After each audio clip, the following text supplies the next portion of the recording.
Okay, hello everyone, and many thanks to Marilyn Sherman and the Maury Lungens Library for hosting authors like me via Zoom so we can continue to share our stories during this pandemic.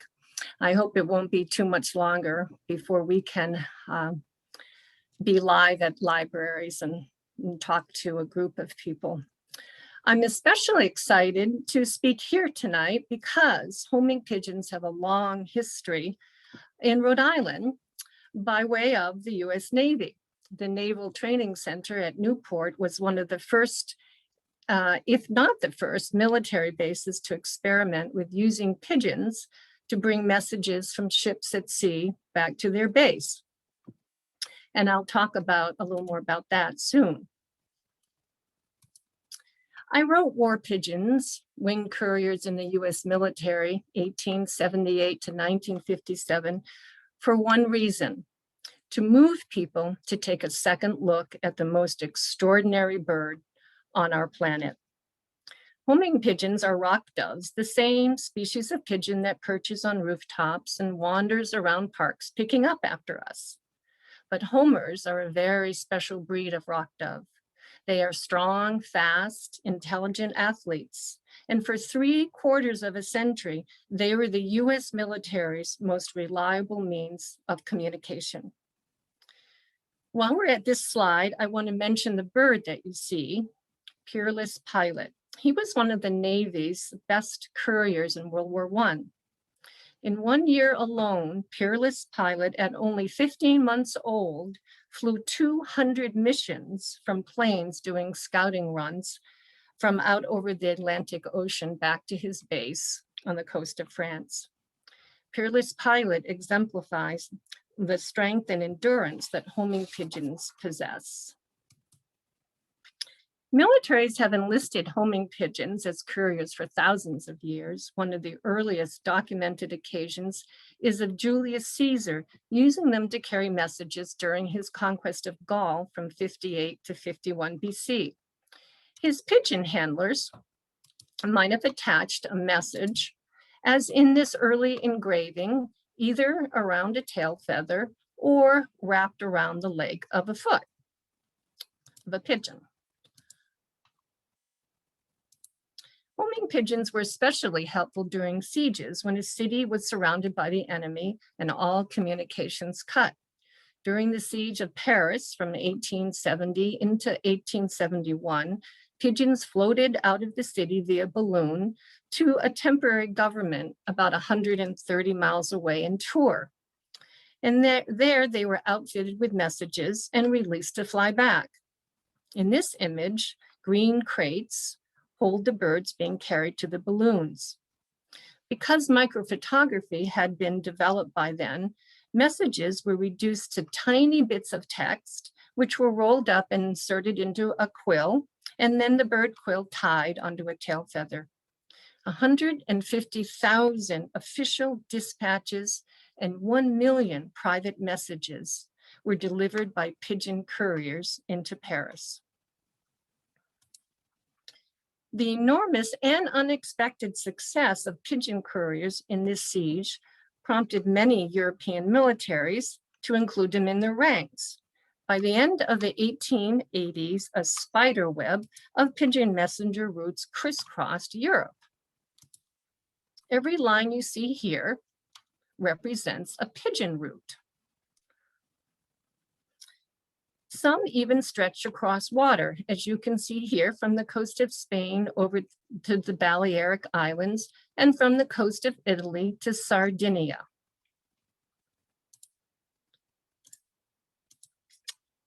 The enormous and unexpected success did not go unnoticed in the United States, and both the Army and Navy began to experiment with pigeon couriers. The Navy in particular was interested because out at sea, it relied on flags, whistles, horn, and gun signaling during the day and flashing lights at night. But clearly the ships had to be within sight and hearing range of each other for these kinds of communication to work. This early photograph shows the first Navy loft built and populated with pigeons at the Enlisted Training Center in Newport, Rhode Island. Birds from this loft were taken on board the USS New Hampshire, the flagship for the enlisted seaman training program. All of the young men lived and trained on board the New Hampshire, and along with training sailors, the ship trained pigeons to navigate from out at sea back to their loft at Newport. In 1888, Commander Francis J. Higginson regarded experiments with his pigeons as very successful. One of the pigeons, he said, flew from the hen and chicken lightship to our cote, a distance of 12 miles, in 16 minutes and 35 seconds. Another time, he reported, several of our birds were taken to New York on the Juniata with intention of liberating them along the coast. The weather, however, was thick and they were not flown. While at Brooklyn, one of the pigeons escaped from the Juniata and was considered lost, as it had never flown a distance greater than 14 miles from Newport. Great was our surprise when in a few days the bird arrived at his home here safely and in good condition. They had a lot to learn yet about the power of a pigeon wanting to get home. Higginson believed that homing pigeons would be of great use to the US Navy, and he was in favor of establishing pigeon lofts all along the Atlantic coast. But it would take more than the confidence of a commander of a training ship to convince the Navy Department. Help came along a few years later in the form of a French professor. Henri Marion, a pigeon expert and French professor at the United States Naval Academy, standing here in the back row, believed strongly that with homing pigeons, ships could communicate from beyond the line of sight. This was a phenomenon unheard of in our Navy. In 1891, he set out to convince the US Navy Department to fund a pigeon messenger service. With a few birds left over from an army loft, Professor Marion built a pigeon cote or house at the top of the Academy's rigging loft. This is the tower to the right of the boathouse that you see. To demonstrate the ability to fly over water, Marion spearheaded a series of experiments, taking pigeons out to sea on Academy vessels, then releasing them to fly back to their boathouse loft. One of these vessels was the mighty USS Constellation, a sloop of war that had patrolled the world and was now outfitted to train naval cadets. For a few summers, she carried a pigeon cote on her spar deck. It perched on top of the capstan, as shown here, and held a dozen or so birds while out at sea. I'm not quite sure what happened when the capstan turned to weigh anchor, but surely the sailors must have placed the cote down on the deck. After 5 years of successful trials, the Navy Department agreed in 1896 to fund 6 lofts on the east and west coasts of the United States. One of those lofts was at the Newport training station. The others were at the Portsmouth Navy Yard, Brooklyn, Norfolk, Key West, and the Mare Island Navy Base. 6 were a far cry from the 20 Marion had initially proposed, but it was a start. The lofts look similar to this one at the Portsmouth Navy Yard, all about the same size and painted red and white stripes, which the pigeons could see easily from the air. Slightly different, but bearing the same shape and stripes, is the loft built on the West Coast at Mare Island Navy Base. I don't have a photo of the Newport pigeon cote, but other than the first one that I showed you, but I expect the original one you saw earlier was kept and repainted with the red and white stripes. While the Navy lofts were being built and the pigeons bought and trained, Professor Marion patented this message holder, the first to attach to a pigeon's leg. You can imagine how much more secure a message would be as opposed to tying it to a tail feather or wrapped around a foot. This capsule became the prototype for the modern message holder. Professor Marion had no idea how important his design would be. Just as the naval pigeon messenger service was getting started, we entered a war with Spain to free Cuba and the Philippines from Spanish rule. You may recall the battleship USS Maine that blew up mysteriously in February of 1898 in Havana Harbor, contributing to the outbreak of the war in April. Pigeons did carry messages in this war from ships off both coasts of the United States, but the documentation is spotty and their use seemed to remain mostly experimental. Then, in 1901, an event occurred that changed how the world communicated. Guillermo Marconi sent 3 dots, Morse code for the letter S, across the Atlantic Ocean in a matter of seconds.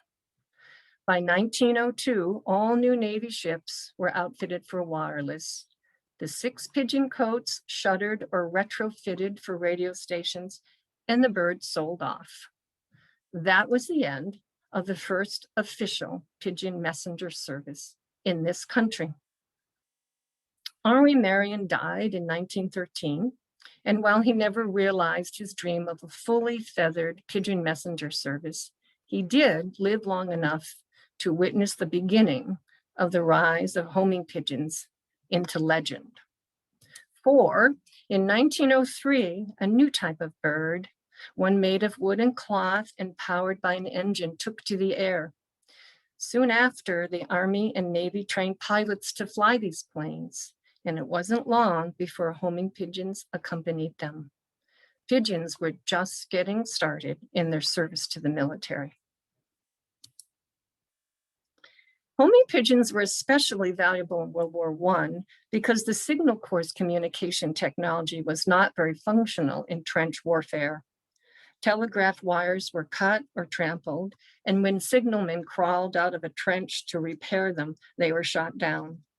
Radios were unreliable and could be intercepted in the pitted, ruined terrain made travel harrowing for human and dog couriers. But homing pigeons got their messages through. About 600 birds were in the Signal Corps' American Pigeon Service. This is a photo of a mobile pigeon loft that stayed to the rear lines, where pigeons were raised and trained.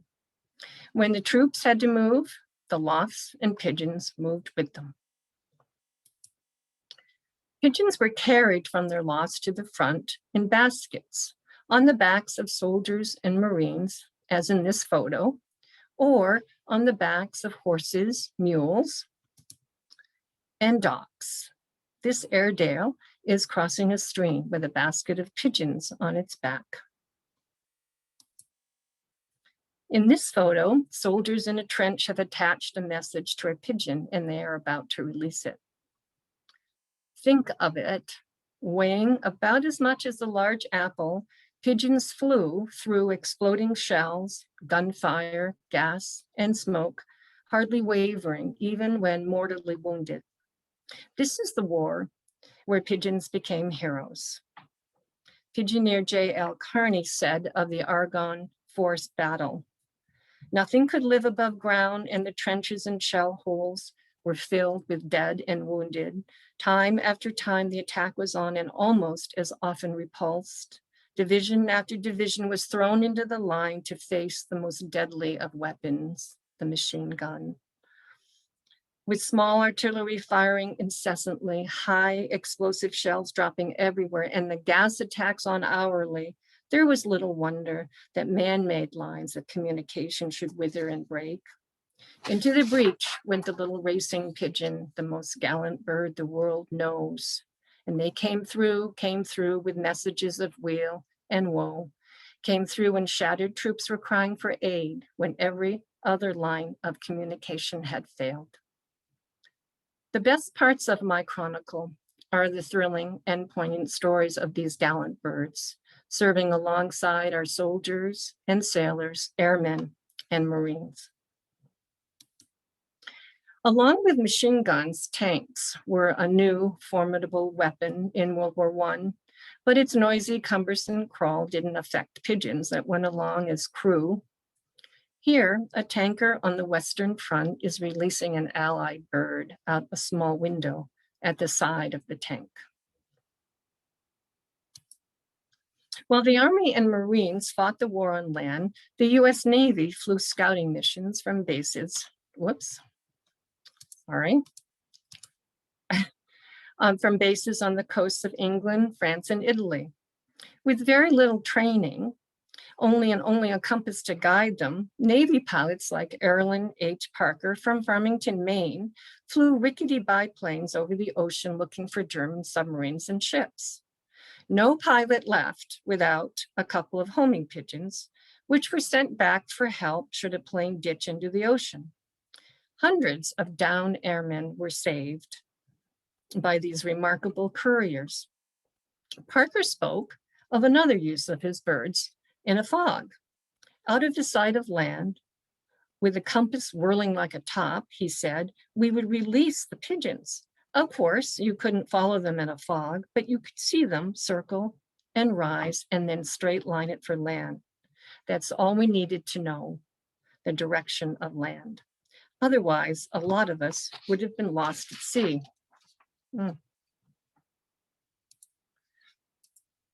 I don't want to leave World War I without mentioning Kaiser. He was a German pigeon captured by American forces in 1918 toward the end of the war. Kaiser was a big, handsome bird, as you can see. He was brought back to the States along with 21 other feathered POWs and installed at the Signal Corps Pigeon Center at Fort Monmouth, New Jersey. He was issued comfortable quarters as well as a mate and encouraged to breed more war pigeons. By the 1930s, Kaiser was the last surviving captured German pigeon in American custody. And despite his age, his offspring proved to be champion racers. Some flew in World War II, but this time for the Allies. On February 27, 1948, Kaiser turned 31. This is very old for a pigeon in captivity. An old age might be 15. The children at the fort held a birthday party with Kaiser appearing as the guest of honor. That August, he was giving membership in the American Legion's first retread post number 667 in Los Angeles on account of his service in 2 wars. On January 20th, 1949, he traveled to Washington, D.C. to celebrate the inauguration of Harry S. Truman, joined by 2 other hero pigeons as part of a Signal Corps exhibition. And then on Halloween night, 1949, Kaiser passed away at Fort Monmouth at the age of 32. He outlived his namesake, Wilhelm Kaiser, by several years, as well as many wives. His bloodline provided the Army with strong war pigeons that served in World War II, and the progeny of his great-great-great-great-grandchildren sold to the public when the Army dissolved the pigeon service might remain in lofts across the US today, no doubt producing racing champions. Pigeons were so successful as couriers in World War I that after the war, both the Army and Navy established large breeding and training centers for birds and pigeoneers, their human handlers. The Army established their center at Fort Monmouth, New Jersey, and the Navy here at Naval Air Station Anacostia, DC. This is Chief Quartermaster Henry Kubeck, in charge of the training at Anacostia. On this day, he's releasing birds from the Potomac River to fly back to their loss at the base. Pigeons were also released from planes as part of their training. The pilot had to be extremely careful about how and when a bird was let go, lest it be sucked by an air current into the fuselage or wing. Pigeons love to take baths, and back at their loft or a training run, The pigeons in Anacostia received royal treatment, and here they're having a bath outside. Inside the loft, the birds had electricity and running water, and at night, armed guards patrolled the grounds. A special hospital took care of any avian concerns. Only the most cosseted racehorses received care equal to that of the Anacostia homing pigeons. In the 1930s, military homing pigeons also flew for other government entities, including the U.S. Geological Survey, the U.S. Forest Service, and the Civilian Conservation Corps. They were flying everywhere. Not 30 years after the war to end all wars, homing pigeons were called up again to serve our country. Despite huge advances in communications technology, homing pigeons were relied upon for backup. About 54,000 were trained in this country and about 36,000 deployed. World War II was fought on 4 continents, and homing pigeons flew messages with the Army at every front. They carried messages across deserts, over snowy mountaintops, through jungles, and across large expanses of ocean. Here, birds are exercising from a loft in Fuda Pass, Italy. In this photo, a mobile loft, also in Italy, has been dug into the ground and camouflaged. Maybe the enemy couldn't spot the loft, but the pigeons never fail to find it. This is a photograph of the actual message carried by Gustav, a British pigeon that operated during D-Day, June 6, 1944. Gustav was taken across the channel on a landing ship and released by news correspondent Montague Taylor. Gustav traveled the 150 miles back to his Royal Air Force loft in 5 hours, 16 minutes in a 30-mile-per-hour headwind. Due to radio silence, his message was the first word of the invasion to reach Britain. It says, "We are just 20 miles off the beaches. First assault troops landed 0750. Signal says no interference from enemy gunfire on beach. Steaming steadily in formation. Lightnings, typhoons, fortresses, which were planes, crossing since 0545. No enemy aircraft seen." For the first time in World War II, pigeons parachuted out of planes, sometimes by themselves, floating to the ground in a small crate, or with a paratrooper as shown here. You can see the pigeon resting safely in a specially made vest strapped onto the soldier's chest. This type of vest was developed by Ida Rosenthal, the founder of Maidenform Brassiers. Designing soft, close-fitting pigeon vests was hardly a stretch for her.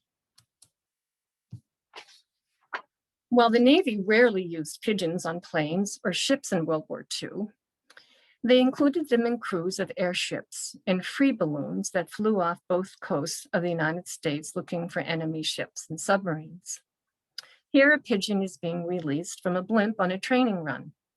Again, great care had to be taken to ensure that the bird flew safely away from the vessel. "Launching the pigeons while aloft was no easy feat," said a blimp pilot at Moffett Field, California. To clear the prop wash of the blimp, a crewman held the bird's wings down and then threw the critter from a cabin window, much in the same manner as throwing a football. And in this photo, men who have landed in a free balloon sent up from Naval Air Station Lakehurst, New Jersey, are releasing a pigeon to fly back to base with the location of their landing so they can be picked up. In World War II, Waves began to train homing pigeons at naval air stations in the US so that male pigeoneers could deploy. Joy Bright Hancock, one of the founders of the Waves, set criteria for being a pigeon trainer.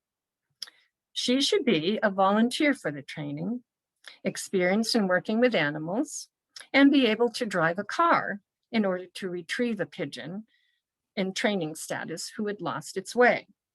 She should be able to learn diseases of birds, their treatment, as well as their care. Also, typing experience is desirable.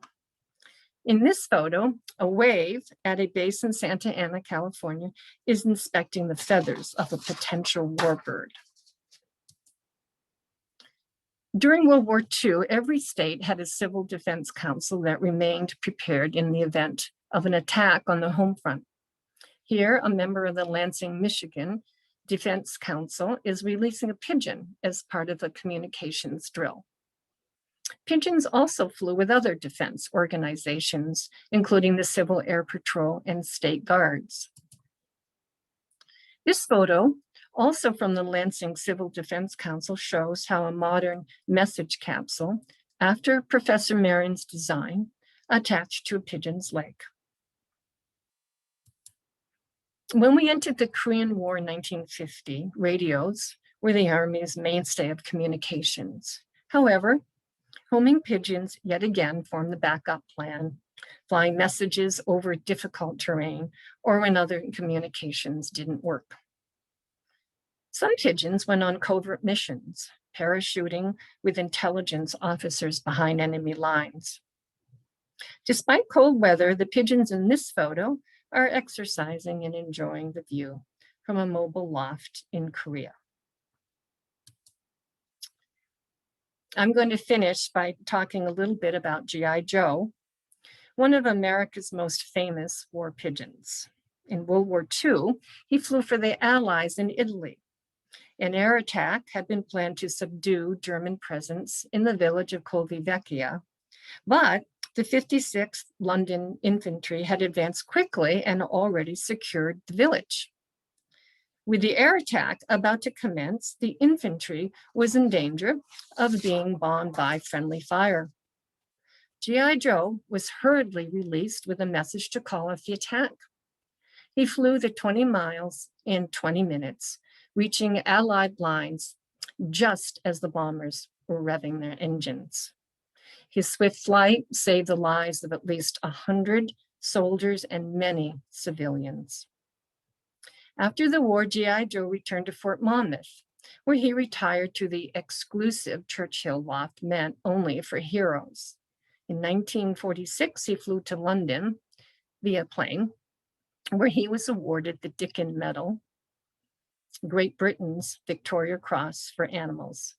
Between 1943 and 1949, the Dickin Medal was awarded to 54 animals, 32 of them pigeons. G.I. Joe is the only American pigeon to win that medal.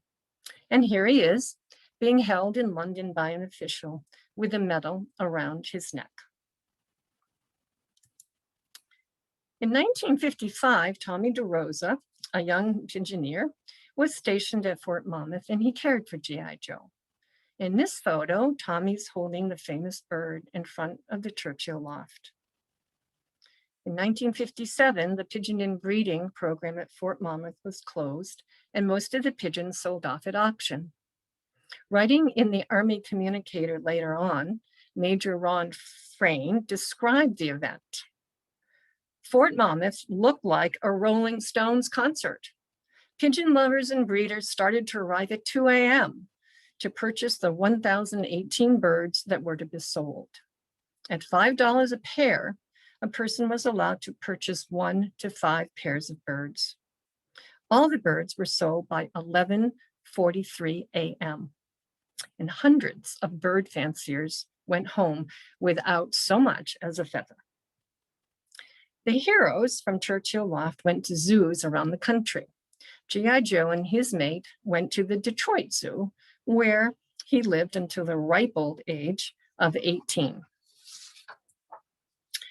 But G.I. Joe's story didn't end at the Detroit Zoo. On November 15th, 2019, at the Rayburn House on Capitol Hill, the newly established Animals in War and Peace Bravery Medals were presented to honor American war animals. 2 living dogs received medals, while 3 more dogs, 2 pigeons, and 1 horse received them posthumously. 64 years after serving at Fort Monmouth, Tommy DeRosa was there to receive the medal for G.I. Joe. And here he is standing next to Joe with the brand new medal. I got to meet Tommy a couple of years ago in Connecticut, where he lives and still raises and races homing pigeons. I asked him about G.I. Joe and his heroic flight in Italy. Tommy said G.I. Joe was a good bird, but that any other well-trained pigeon could have made that flight that fast. G.I. Joe just wanted to get home. I'll end there, and I'd be happy to answer any questions, and thank you so much for attending. We'll share my screen. Thank you, Elizabeth. That was very interesting. I haven't had things typed into my chat, but I was wondering if anybody here, if you want to unmute yourself and ask a question. I'm kind of interested myself. Oh, Patsy, let me unmute yourself. Hi, thank you so much, Elizabeth. This was fascinating. Sure. But I'm wondering, how did the pigeons know where to go? The pigeons are trained where to go. So if the pigeons, they raise them and train them first, for example, in this country, and they train them to a stationary loft, and they take them just a short distance away. Pigeons have extraordinary eyesight and hearing, and they can just a couple of miles away, they can see their loft. So then they would fly home to it. And so bit by bit, the distance that the birds are taken increases until finally they're flying home from about 100 miles away. And in the military, once the birds could fly 100 miles away, then they were trained to fly from a mobile loft, a loft that would move around. And again, once they got really good at that, then they were ready to go over to Europe. How they navigate home from a place they've never been remains a mystery. They use navigational skills that involve navigating by the sun, and they have an internal compass. And plus they have these superior sensory abilities. But the exact way that pigeons fly home remains a mystery. There's lots of theories out there, but it's their mysteries still. People keep working on trying to figure out exactly how.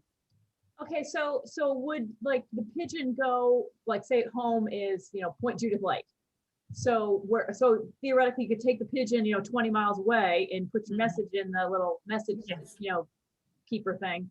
And the pigeon always flies home to Point Judith Lake, or how would the pigeon, or would the pigeon be on like a boat here and then it's now it's supposed to go to Newport? I mean, I don't understand how the pigeon knew where to go unless it always went to the same place. It always goes home, always. Okay, so you had to know if you were in the tank, and I was sending a message, like I was going to send the message to the base with the pigeon from my tank. That's right. And you always want to send, when you're out at the front, you always want to send a message about what's going on, or if you need something or you need help, you want to send it back to headquarters, but behind the lines. And so the pigeon always flies home. So the interesting thing though is a lot of them lived on these and were trained to fly to mobile lofts. Well, sometimes the troops suddenly had to move, I mean, for some reason.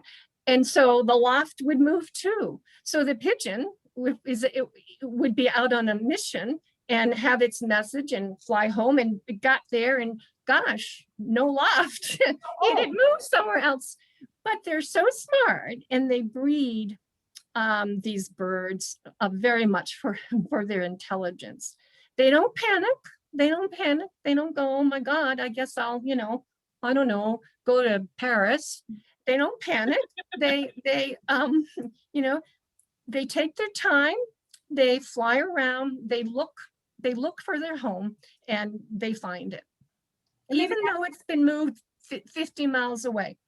Well, maybe that has something to do with like the stripes, that way they know like. Yeah, Right. yeah, they learn what their loft looks like, and they don't, I mean, they find it. They find it. It's just amazing. It truly is. Yeah, it is. It is. It really is. When I saw the thing Yes. over on the email about this, I thought, who knew? Yeah, I know. Fascinating. Who I know. knew? Wow. I know. Wow. I know. Thank you very much. Very interesting. Oh, you're very welcome. I hope I've turned a few heads.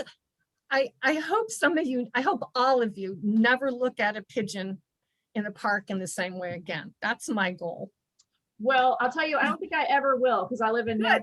I also live in New York City. I'm in my New York City apartment right now, and I have a lot of pigeons here. So Yes, you do. not Yes, you at do. the same way again.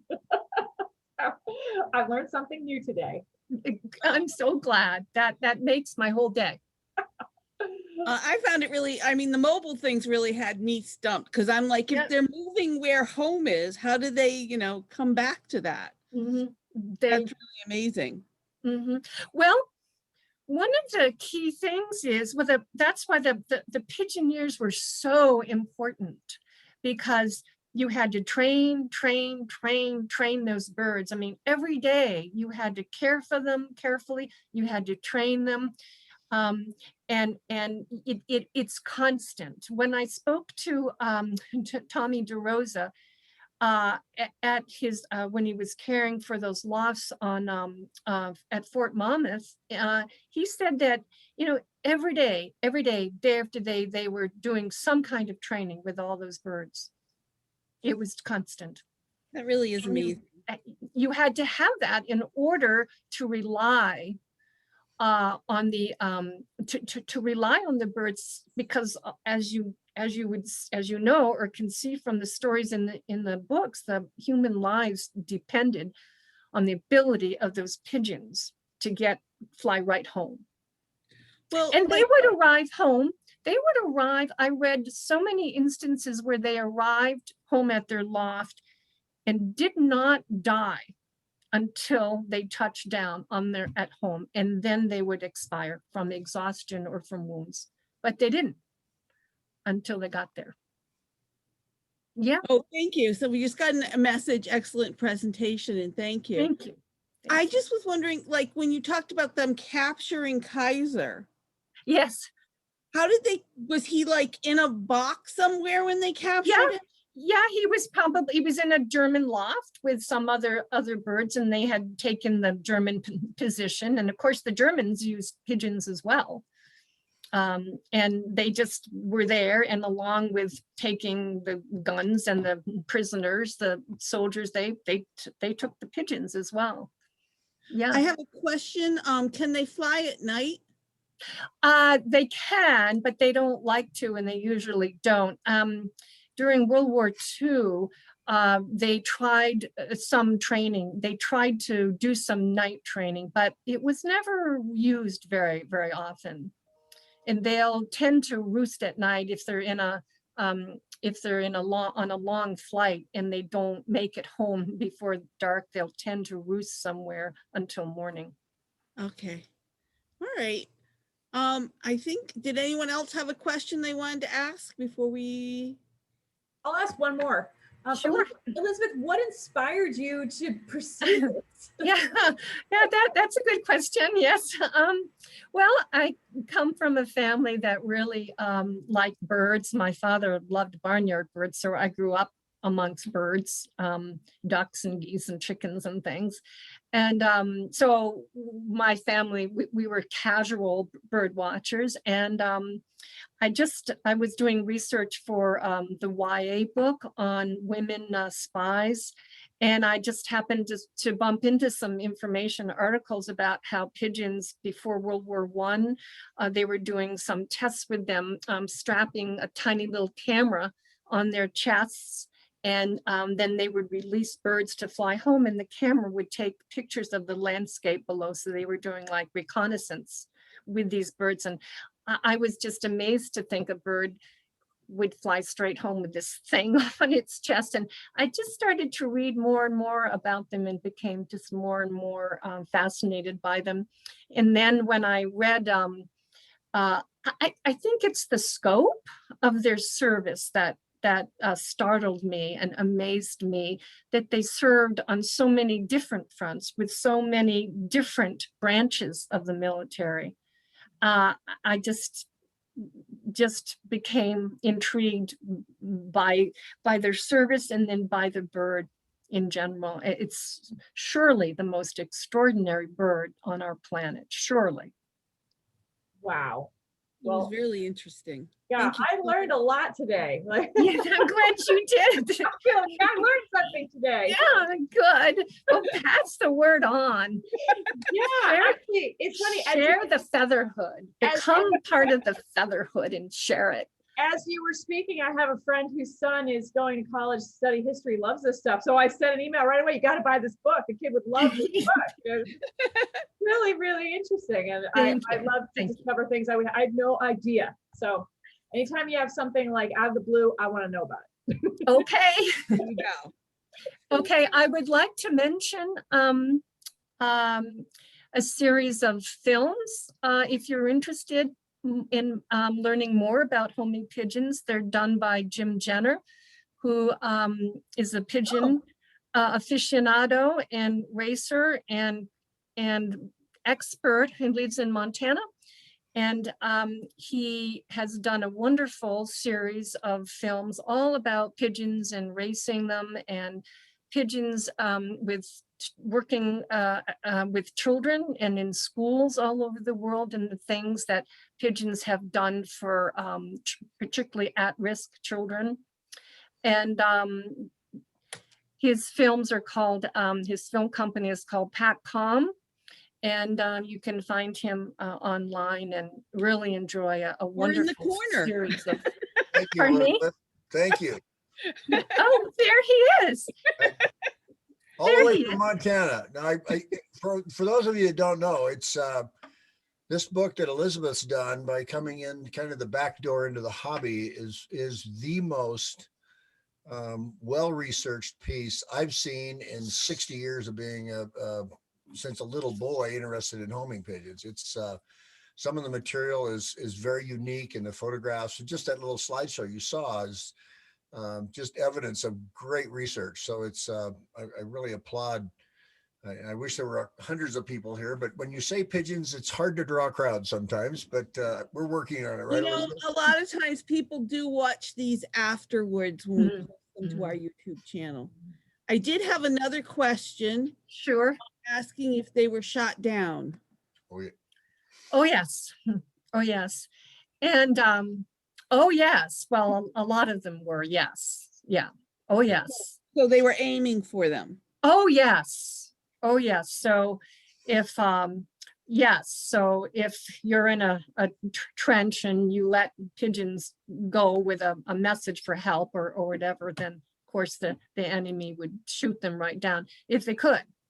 Yes. And I was told, Tommy told me that pigeoneers during wartime knew their birds so well that he said they can tell if a pigeon flying by them is one of their own or not, and they would shoot the ones that were not. Yeah. Mm-hmm. The story Share Me, that's when that bird was shot 3 times before it Yep. flew 20 miles. And Mm-hmm. it was very Mhm. common that they'd be looking for messenger birds to shoot them out of the sky. Yeah. Yeah. Uh, And there's a few other the thing. Reuters news agency started as a gap between Germany and Belgium, and that Belgium, there's yeah. so many of these different things where they were using these birds. And then, as Elizabeth's found, some of the evidence you found of early uses, frankly, I've not seen in so many of the books I've got about pigeons. It's just great to see that evidence coming out. It's a wonderful piece of work. Well, the scope of their work and their the part of our culture here in America and part of our heritage is so much bigger than we know, so much bigger. There's another story about a young man named Joel Parker, and he lived on the coast of New Jersey before World War II. And as a teenager, he rented his pigeons out to people who went out to fish offshore. And he rented them to commercial fishermen, but sports fishermen as well. And then the fishermen would send the bird home with news that, oh, I'm going to be late. I got a big catch here, or coming home early, or my motor broke, I need help. And he was able to earn enough money during the summers in order to put himself through college.